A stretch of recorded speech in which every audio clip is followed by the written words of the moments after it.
Gudang senjata pasukan pertahanan Israel atau IDF di pangkalan militer Tel Hashomer Gazdan terbakar hebat pada Selasa 14 Mei 2024 siang.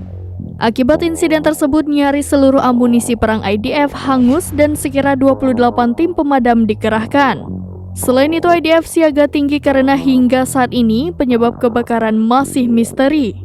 Dilansir dari tribunnews.com, kebakaran gudang senjata Israel itu telah dikonfirmasi oleh media Israel. Sejumlah video yang menunjukkan gudang senjata IDF dilalap api pun beredar di media sosial. Dalam video, tampak asap hitam pekat membumbung tinggi dan menutupi nyaris seluruh gedung yang menyimpan berbagai senjata IDF tersebut. Sebanyak 28 tim pemadam juga berupaya menyemprotkan air dari kren yang dipasang di mobil ke sumber api.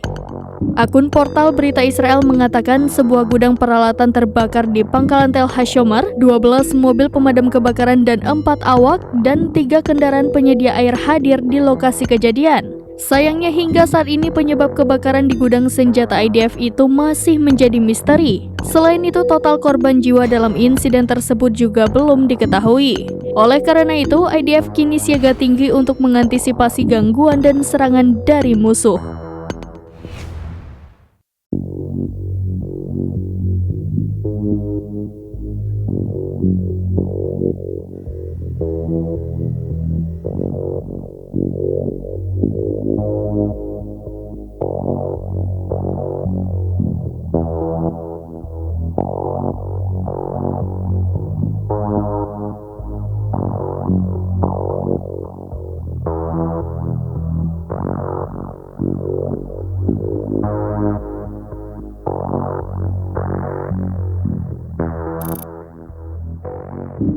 Download Tribun X sekarang, menghadirkan lokal menjadi Indonesia.